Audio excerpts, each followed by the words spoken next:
Hi everyone, Gareth here. Just to let you know that if you would like to support the production of the Music Room podcast, you can just head to musicroompodcast.uk/support or click the link in the show notes. Okay, on with the show. Hi, I'm Gareth, a composer for TV and an audio producer for podcasts like this. Like many others, I was lucky enough to have a positive music education. I'm extremely grateful that all that support led me to what I do today. For me, the music room was that place growing up where all the musos gathered like moths to a flame, a place to be with other creative-minded people. So let's go back there and spend some time in gratitude for all the people who've helped us get started. Welcome to the Music Room.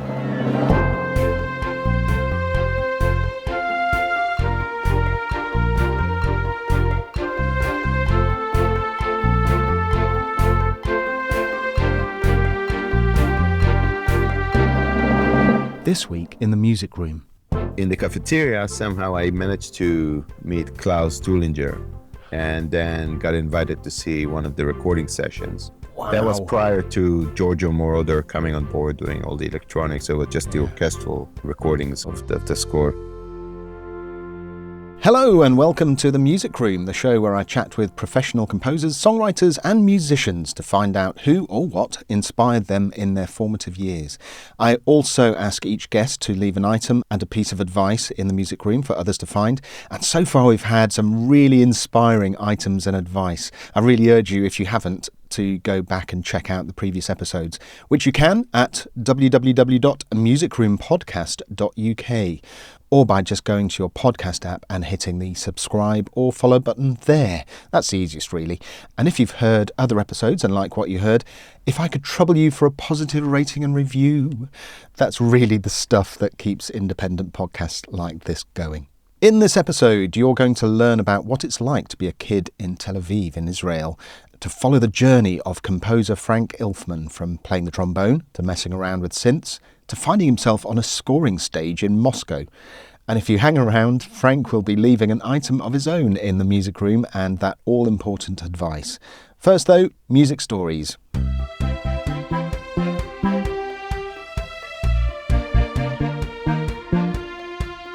In this music stories section, I'm going to stray a little, I think, as I want to give a big shout out to the members of the Music Room community over on Facebook. If you're a composer, songwriter or musician and you listen to the show and you like meeting other composers, songwriters and musicians, then come and join us. I'm trying to build a positive and supportive community there, a community that helps upwards as well as downwards and sideways. So wherever you are in your career, hopefully you'll find it useful. If you're not on Facebook, you can still join in on Twitter and Instagram, but you have to hang your hat on one hook with these things, and I found that Facebook is where all the musos are. All the links are in the show notes. So, I asked the Music Room community on Facebook the question I've asked all my guests so far: what's your earliest memory of music? Here are some of the responses. Mike Langley says, dancing around to the ballet of the Chicks in Their Shells by Tomita in about 1979. Sam Pearce says, being sent up to the mezzanine floor of my first primary school, age 7, and there were brass instruments in their cases laid out all over the floor. We were encouraged to open all the cases up and choose one we liked the look of. Brilliant. Richard Chance, Pinky and Perky on vinyl. I mean, what's not to like? Richard went on and said, it might be the reason I'm not wired correctly. Well, Richard, who gets to decide how we should be wired? I think you're doing just fine. Miriam Sterlich says, one that really stuck with me was going to see a concert at Wembley with my family. I was 10. One of my favourite conductors was up there, and somewhere in the middle of the show, his score fell to the ground, and my parents encouraged me to walk down to the stage and pick it up for him. I ended up meeting his daughter in summer camp in the US many years later. Wow, random. Brilliant. Thank you, Miriam. John Wright. My dad! I'm shouting that because it has an exclamation mark. I have vivid memories of sitting in what we would call the front room, in air quotes, and listening to Dad's records. He would get very passionate about the canons in Tchaikovsky's 1812 Overture or mimic the crooning of Old Blue Eyes, Frank Sinatra. We would also listen to the Goon shows on tape and laugh a lot. Such fond memories. I know I inherited my passion for music from him. I love that. Thank you, Mike, Sam, Richard, Miriam, and John. Your links are now in the show notes to this episode and will go in the next Sound Boutique newsletter. Link is also in the show notes. Frank Ilfman studied piano and trombone at the renowned Jaffa Conservatorium of Music in Tel Aviv, and as a teenager was playing lead trombone with the Tel Aviv Dixieland Band. Fast forward to today, and Frank has scored numerous TV dramas, documentaries and feature films, including the hit black comedy horror Big Bad Wolves, which saw him win the coveted Saturn Award for Best Original Music in 2014 ahead of John Williams, Howard Shore and Danny Elfman. I recommend watching the recent action thriller he scored, Gunpowder Milkshake, starring Karen Gillan, Angela Bassett, Lena Headey and Michelle Yeoh. So if you're ready, let's find out what Frank is up to now and let him take us back in time to find out how it all began. First, though, I want to play you something. Frank recently released a track to help raise funds for the Voices of Children Charitable Foundation in Ukraine. The link to the Bandcamp page where you can buy the track is in the show notes, and I'll let Frank tell you how it came about. This is Under the Sheltering Sky by Frank Ilfman.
Frank Ilfman, welcome to the Music Room. Oh, thanks for having me.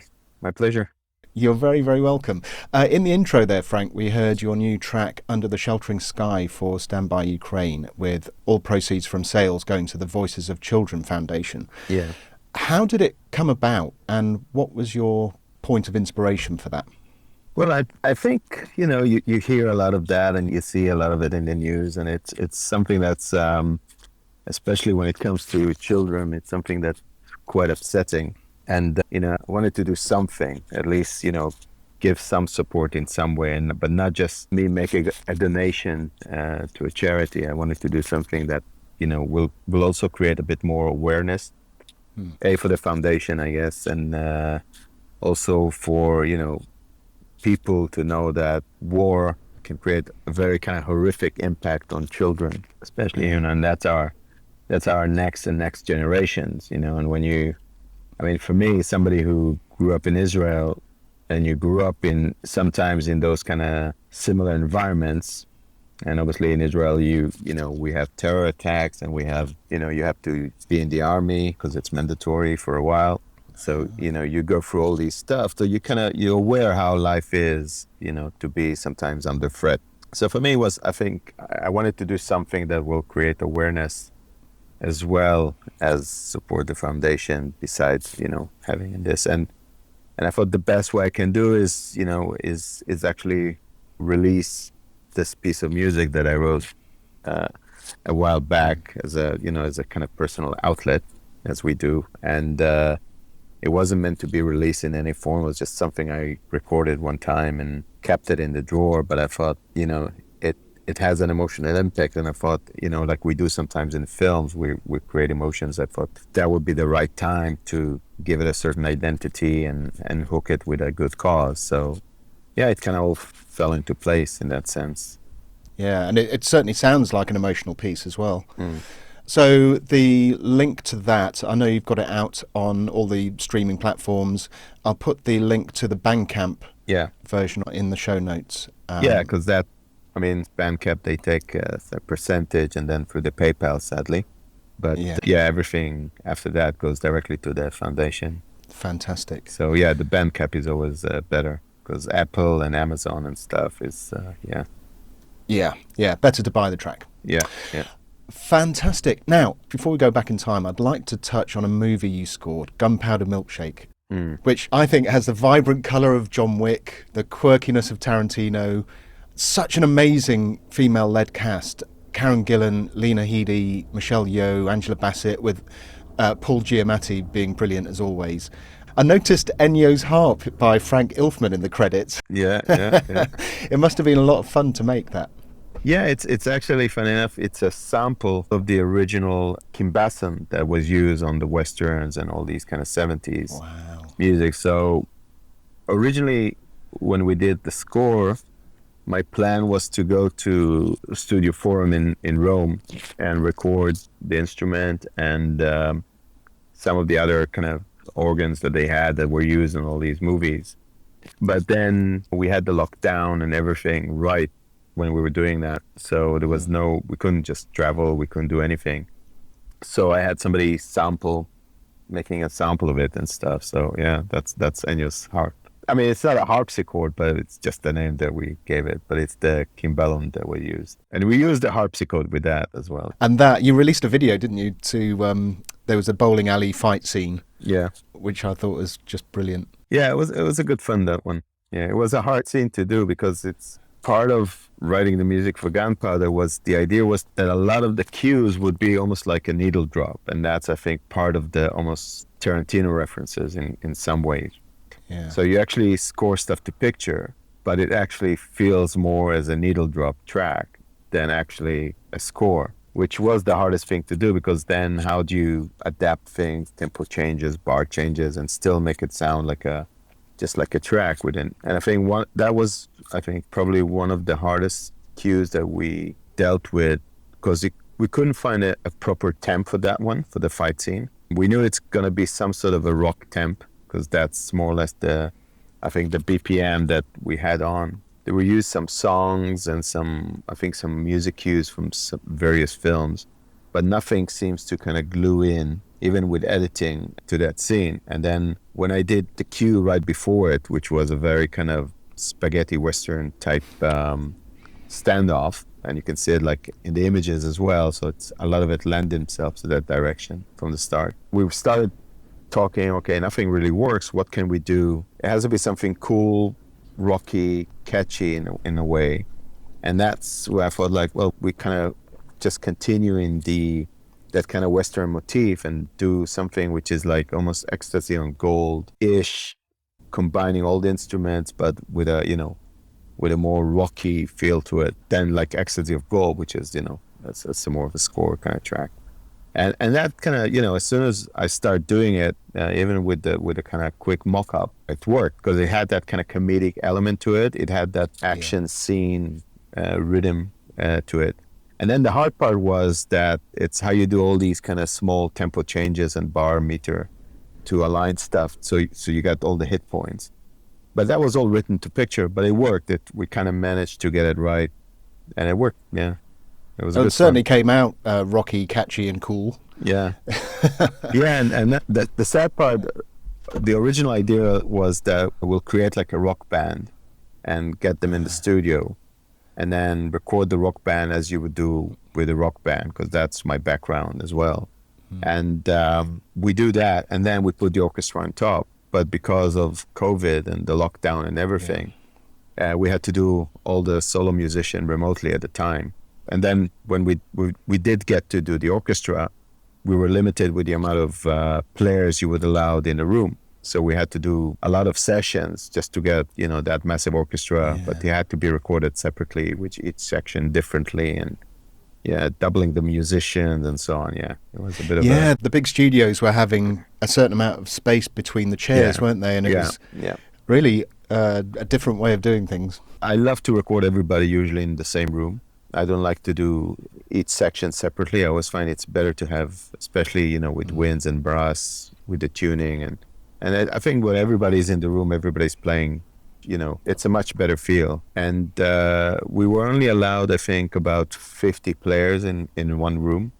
So it would be just like a few days of strings. And then, we would then do doubling, because we couldn't get, more than 50 string players in a room. So we then would double. But what we do, and that's something that Jeff Atmajian, the orchestrator, did, he would write the doubling parts as a different part of the section. So you won't, you're not just doing doubling, okay, you play it again on top of what you play. So the orchestration made it sound like, instead of we had 50 players in the room, we had like 80 players just as a string. So we have a huge string section. And then we had a huge brass section. We had about 8 horns. Wow. That's tubas, tubas, kimbasso, 3 trumpets. Yeah, it was a huge brass section. Then, winds and all the singers and everything, and percussion. So it was a long week of recordings. I finished watching it thinking I'd love to hear what you'd do with a Bond score. They always said it. Hashtag Ilfman for Bond. Yeah, there you go. Yeah, it's out there. But funny enough, there is a cue there that's almost sound like it just by coincidence kind of came up. It's when Karen Gillan is in the library and she knows she has to fight the bad guys, and they're about to come, and she kind of opens the book and start taking out the gold bar and so on. So it sounds very Bondish, but it's just by coincidence. Oh, but I love to do a Bond movie. That would be good fun. Yeah. No, I just love the kind of blend of orchestral and sound design and synths, and I think you've got that balance right in the movie. Yeah, we wanted something that would be timeless, but still feel a bit retro, but not too retro, so it'll fall in a certain niche to some degree. So I think it was good to have, a lot of the old gear, but then have that kind of fresh sound, because I think the film has that kind of, as you say, a bit of a retro feel, but it's still, you're not sure where it takes place. They all sound American, but it doesn't look necessarily like in America. But they all sound Americans. So it has that timeless feel to it in some ways, and we wanted to keep that in.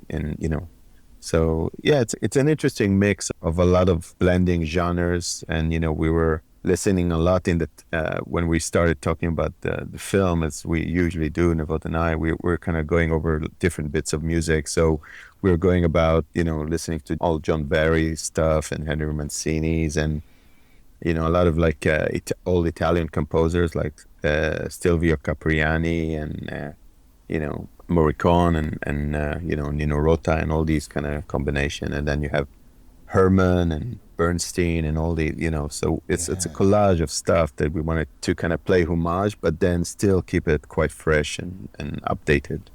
Brilliant. Yeah, I certainly think you achieved that. Yeah. So if you are ready, shall we go back in time?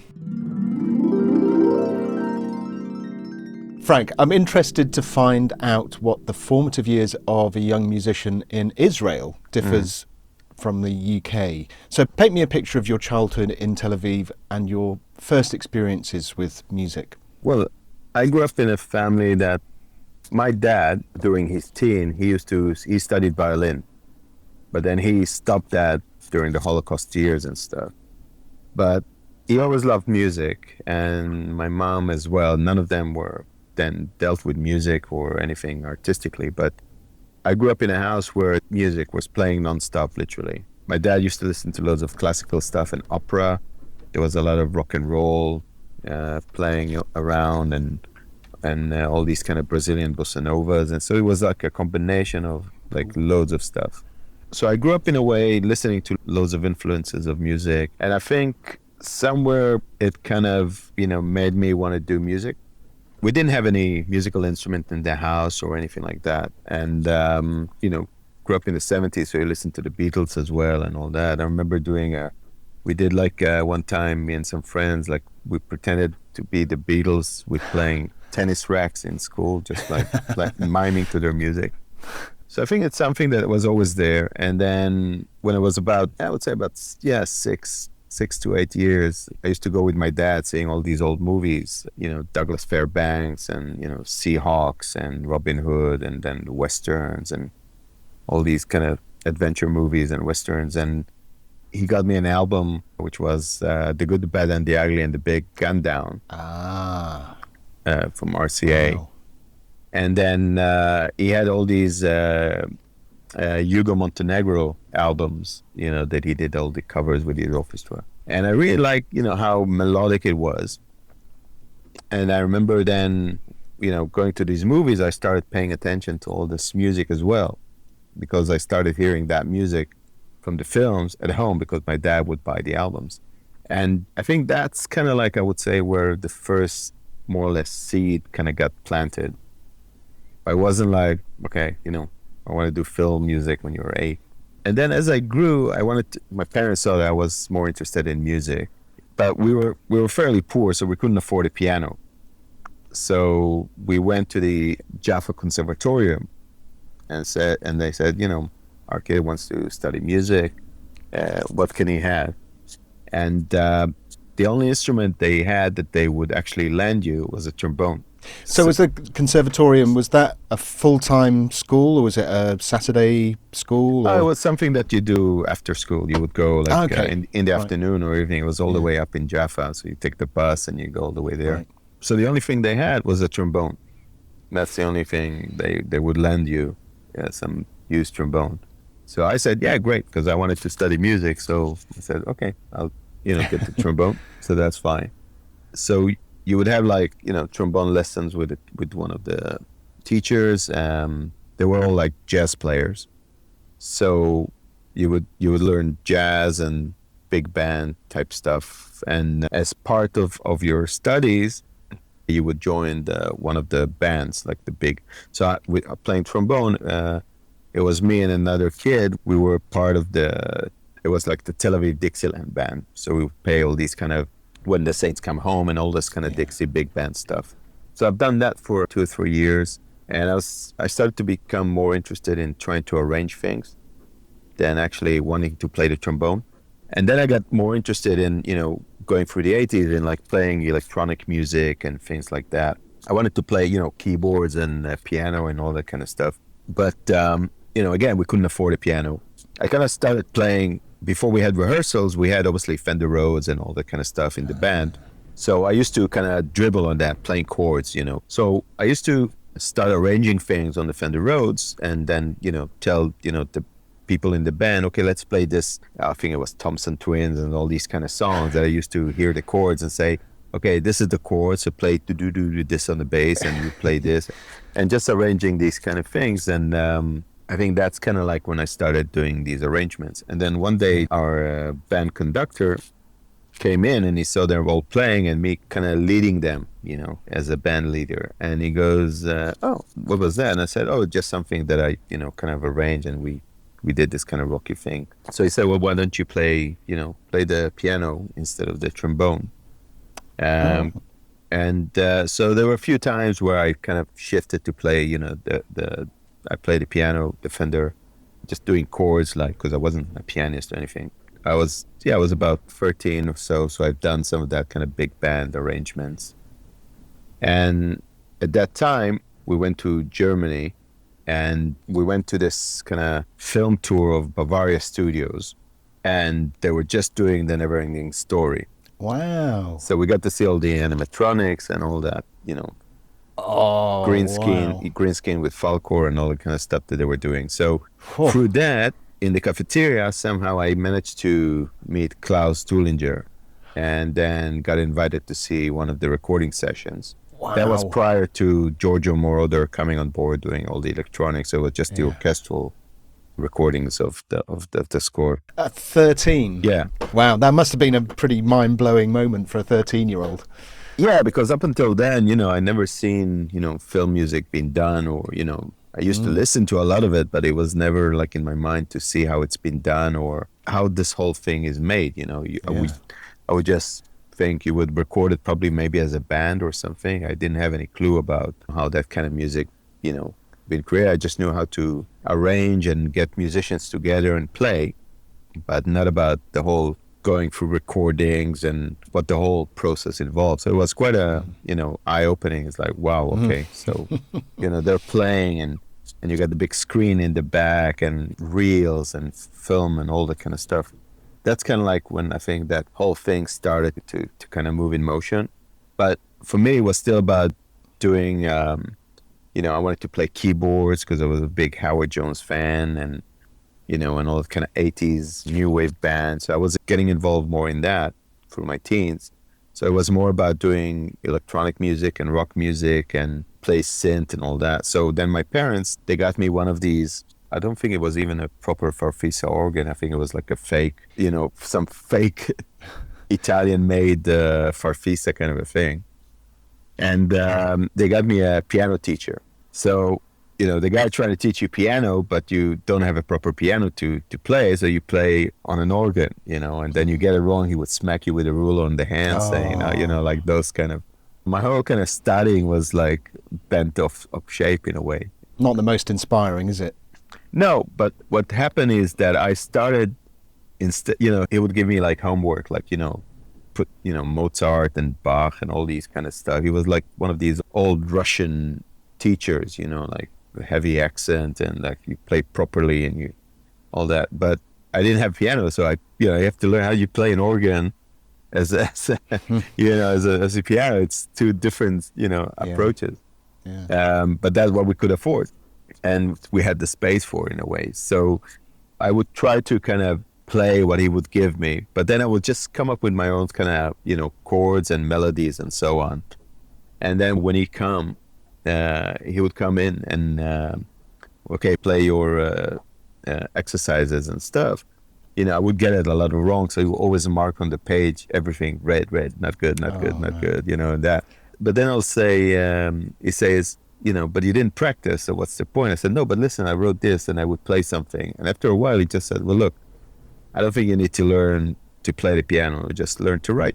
I mean, he didn't even say, you know, go study composition or anything like that. For that, you would need to go to like a college in this. I mean, I was just like about 14, 15 at the time. In the conservatorium where I was, they weren't teaching composition. It was just about playing and notation and stuff like that, but they weren't teaching orchestration or composition. That was like in really like a high college and stuff. They were super expensive, which there's no way we could have any afford anyway. So I was just, I just kept on writing on these organs, and then later on, through working in like, as a piccolo in restaurants and all that, and a bit of here, a bit of there, I started, buying a synth and buying maybe a sampler and stuff. And, I had like a drum machine. So then it was me and another guitar player when we were I think 15.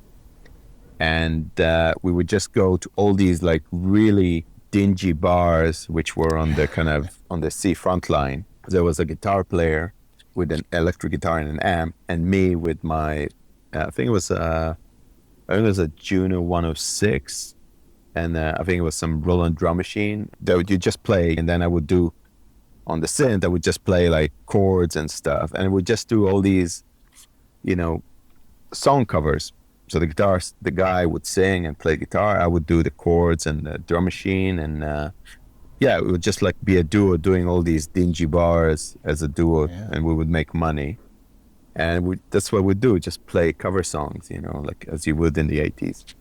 And then I got more involved in like doing electronic music, because I already had like a few synths and the drum machine, and I was listening to a lot of Tangerine Dream and Kraftwerk, and then Klaus Schulze and all these, And on the other side was all this kind of industrial music and new wave, and still listening to loads of classical. So there was a lot of mix mash of loads of stuff. And then I had a rock band, and we did a tour in Israel, and we were doing a lot of that kind of weird electronic music. And it never kind of dawned still that I wanted to do film music. It was more about doing that. And then I think it was around 17 or so, I got an offer to do some programming with some synth, and I thought, yeah, great, I'll do it. And then turns out there was somebody that I knew, and that somebody was here in the UK, and the programming was for Jan Hammer on a TV show called The Chancer. Oh, wow. So I was using some synth, it was Proteus, I think, and it was a Roland RX, what was that? R7, I can't remember, R5 or R7, I can't remember those Roland black ones. So I did some programming on that, and then I watched it and I go, oh wow, okay, yeah, I can see, okay, yeah, something penny is drop. happening. Yeah, okay, I can see, yeah, now everything starts to click. But then I did the army thing, which kind of disconnected me from music for about almost 3 years. And then just before my release, I started getting back into music. I mean, I always wanted to continue, but I didn't have, you barely been at home and anything, so you didn't have time to even deal with music. You would listen, but you wouldn't have time to play or anything. But then towards the end, I started getting back into music, and I went and started working as, because I wanted to know about the whole process of recording, and how do you record, how do you produce, how you get everything together. It's stuff that I knew earlier as a teen, doing synth and all that.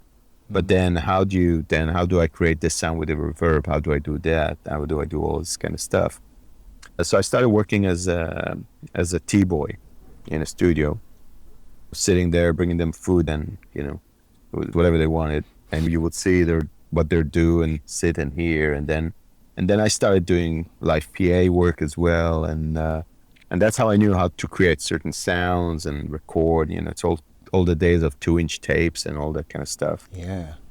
And then early 20s, it's when I joined with other bands and stuff. So, you would know by then to go into a studio and record, and we would do all of that. And then at some point I started doing theater work. So I would first I started just doing a bit of sound and creating sound design. And back then for theater, you would use like a reel-to-reel, and you chop it up, and you glue it, and you play the effects and certain things. And then I remember if somebody says, oh, you do music, do you want to write the score for this play?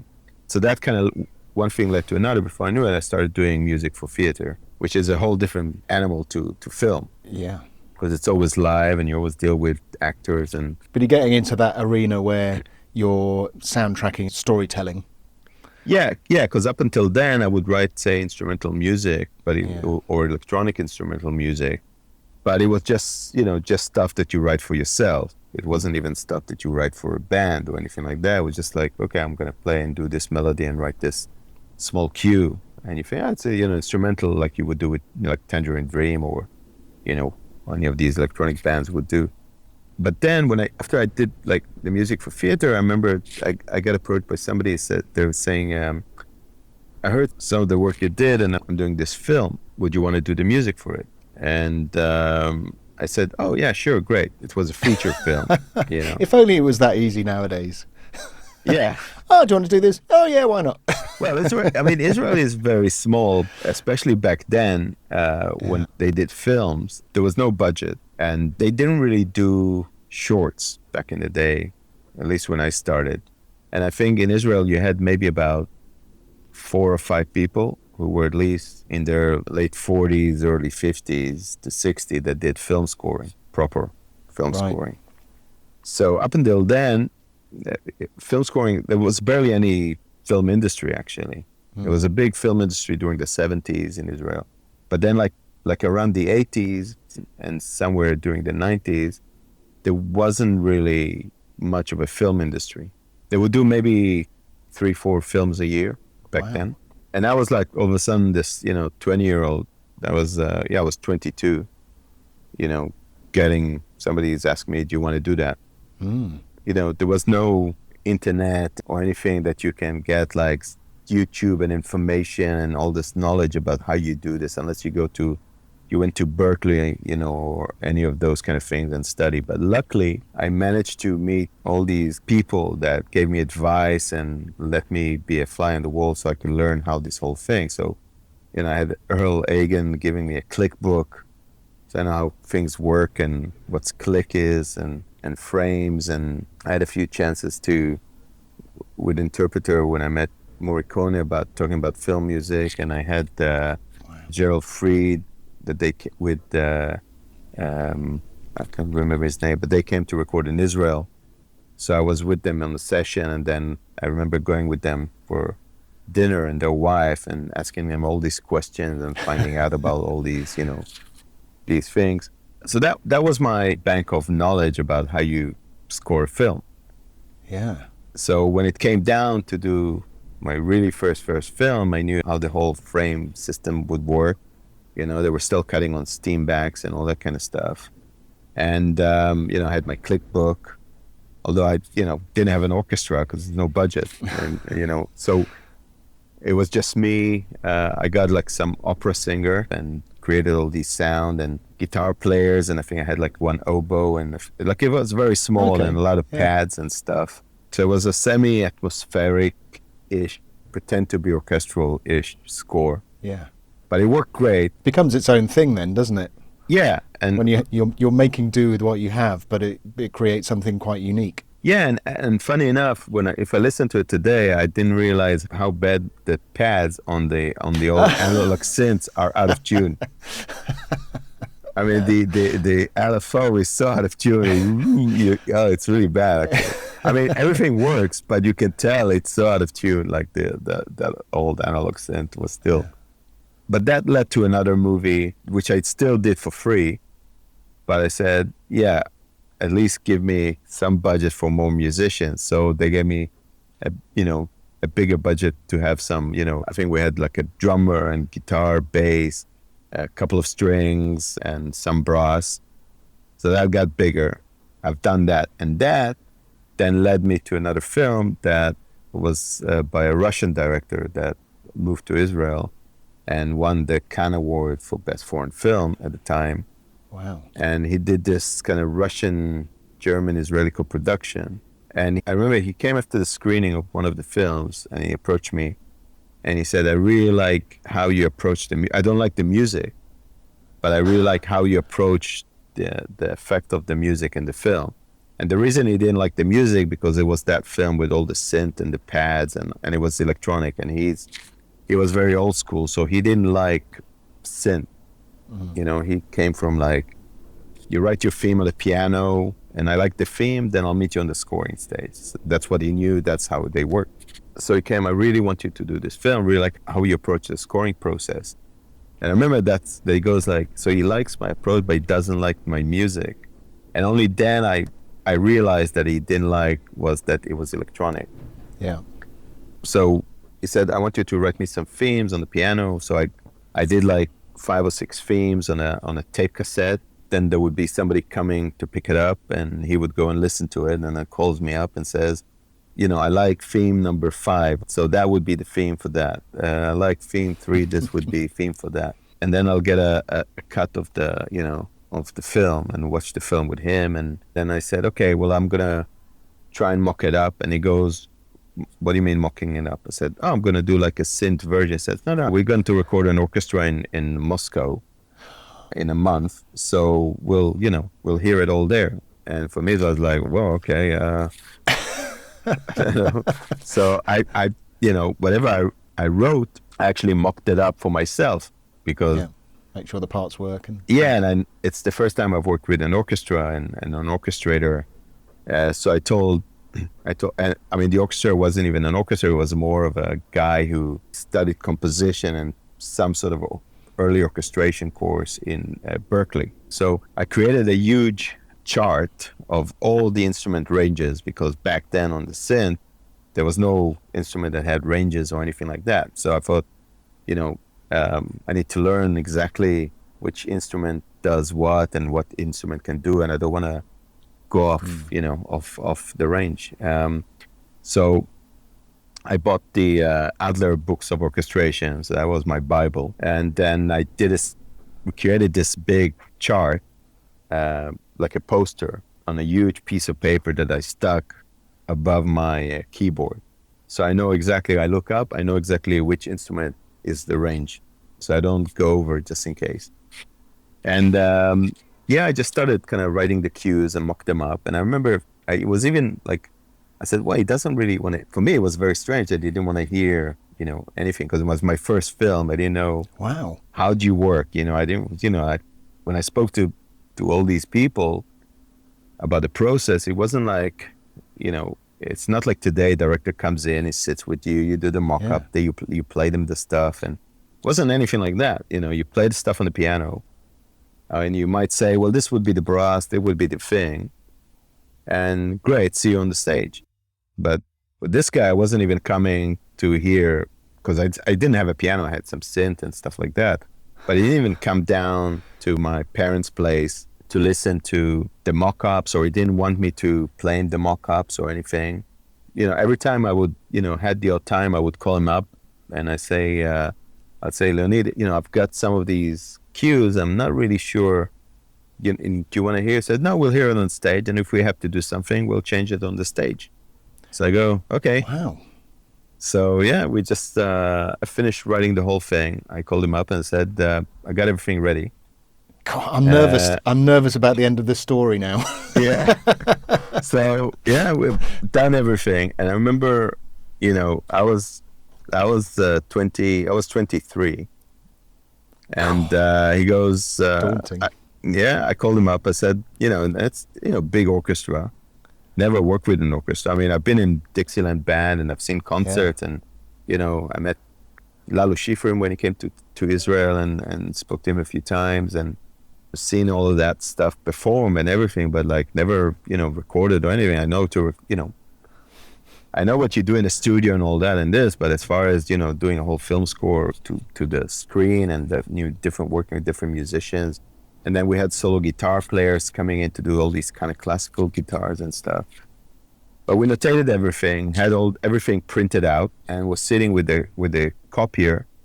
Literally 5 minutes, we finished everything before the taxi came to pick us up to the airport to go to Moscow. And we had all the scores with us, because we had to take everything with us. It's not like they would print stuff for us. And then we had to stop at the producer and load all the 35mm prints of the film, because we had to project that on the screen. So we had to pick that and bring it with us, because then they record the score onto the 35mm to get it all mixed as well.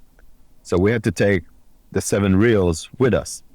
So we're all, going to the airport, and our thing is like, oh, if it goes through the X-ray machine, it will erase the the 35 mil and what's gonna be, like Oh how, my God. we were just like 24, I was 24 and the guy who was helping with the orchestration, he was about 27 or so. And we're like, two kids going to Moscow by ourselves to meet. We met the director there, and then the producer. Some of the producers were there, but that's about it. So, we're landing in Moscow. Nobody speaks English, and all of a sudden, we're thinking, how are we going to go through customs with all this film and all this stuff? And all of a sudden, we're not even past custom. This guy comes to us and goes, "You're Frank?" I go, "Yeah." "Your Benz?" "Yeah." "Great. Okay. Give me a passport." So we're like, okay. He goes, "Wait here." He goes in. 2 seconds, he shows up with like 2 custom police. And they go, "Okay, let's go. You got a special clearance." And we're like, they didn't even check our thing. They just took us straight out, boom, to the car. That's it. We're like, whoa, okay. I guess, they're all paid and it's all, so they didn't check what we had or what we needed to bring in. It was all, I guess, arranged. And we went, they took us to Mosfilm, which is that kind of like studio facilities where they do all the Russian films. And back then they were doing all these, a lot of these American films. So they were doing Tango and Cash. We're doing with Harold Faltermeyer, it was done. So they were all mixing there.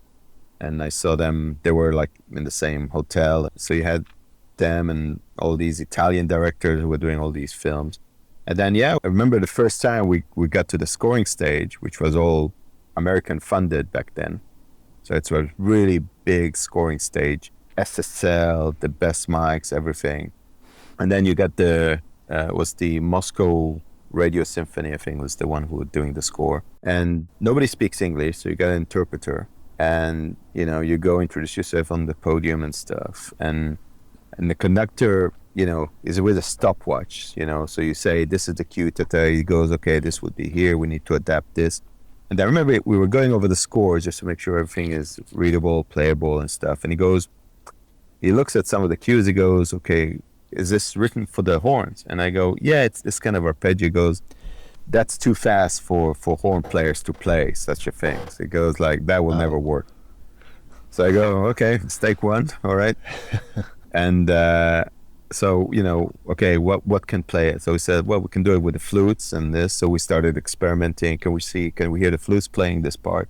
So then we had to alter stuff on the stage. It was a real kind of deep dive right into the deep end of like how everything needs to work and be on the clock and you have to be quick and on your toes. So then we recorded what we can. Then come lunchtime, the director says, "Okay, this cue, I wanted to change this." So we'd go to the piano and we started scribbling stuff, and my orchestra start writing stuff to the parts, and then they'll start writing it. And it was a real, like a very, very super quick learning. But after that, it was like I know exactly what you need to do. Yeah. That was like right at the deep end, yeah. That must have been so daunting. Yeah. And especially with the lack of feedback is just, we'll sort it out when we get there. Yeah, I mean, that's the thing. Once he heard the theme, everything was fine. The rest, it was like, I don't like what these instruments are doing, or can we change this? And you would just go there at your lunch break, where the orchestra would break for lunch, and you would write stuff, or they'll say, "Okay, we're going to record those tomorrow." So we would stay, play stuff on the piano, and okay, can we do this melody? Let's do this. Will this work? Yeah, okay, great. So then they'll get their people in Mosfilm to rewrite some of the pages for the players, and then print them out. And or actually, they won't even print it; they were doing it by hand. And the copy department, they would just literally do it by hand, and then next day we'll come record. Yeah, so it was very crazy. And then the last thing we wanted, go back to the hotel and we want a party. So we were taken around Moscow to all these bars and parties and stuff. So you go, you drink like crazy, and then on the morning you end up on the stage recording the orchestra. Wow. Yeah, having a lot of coffee and breakfast, and like, okay, yeah, we're ready, we're going.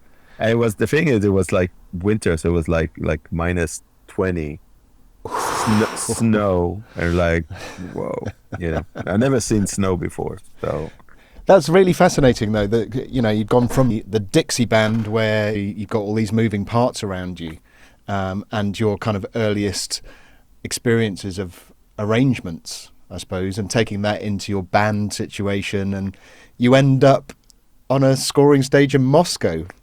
I know. Where you start your career, I guess. Yeah, I mean, it's funny because I remember when after the screening, he said, when he told me, oh, I like how you approach and I like this, he said, my film it's going to have an orchestra. And I'm like, oh, yeah. Okay. And he goes, you work with orchestra? I go, yeah, I know exactly what to do. Oh, yeah. Say yes and we'll figure it out afterwards. Exactly. Just say yes. Fantastic. Well, Frank, I'm asking each guest to leave an item that helped them become who they are today, and a piece of advice for anyone wanting to get into the music industry.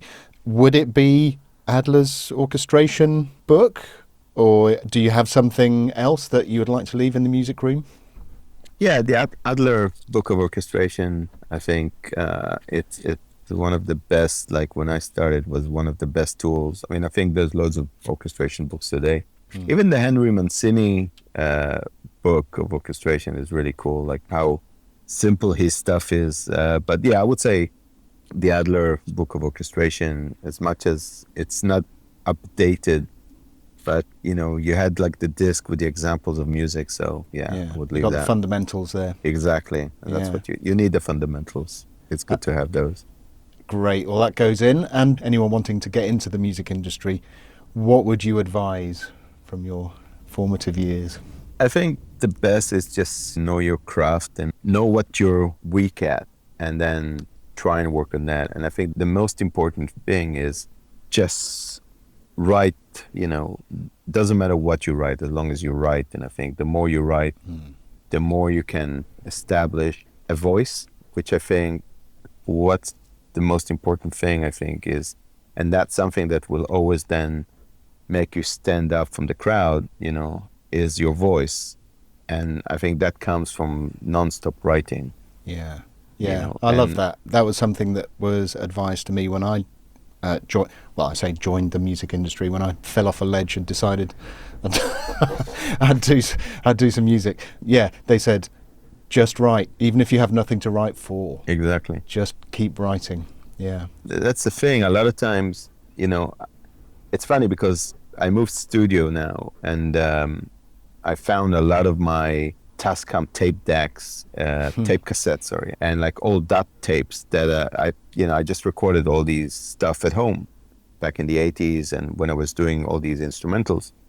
And I listened to some of them, and I can literally recognize chord movements that I'm using, 20 years after, 30 years after. And even if I do stuff today and I write some stuff, sometimes you think, oh, I'm just copying myself in a way, But that's okay, isn't it? Because it's and also I think for us, it's always hard to recognize our voice. It's always interesting when somebody else, I can recognize this was you. I can recognize some other person's score. You can recognize some person's style.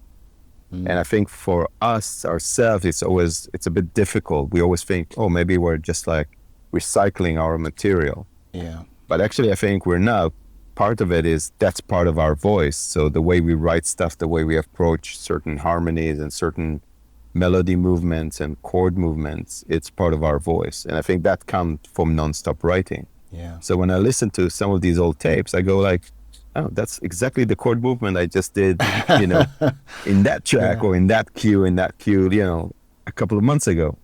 I think that's absolutely spot on. Yeah, you're quite right. And knowing the difference between recycling something and showing your own style and voice, I think that's important to recognise as well, isn't it? Yeah, I agree. Totally agree. Fantastic. Frank Ilfman, composer, it has been so lovely chatting with you. Thank you for joining me in the music room. Yeah, my pleasure. Thanks for having me.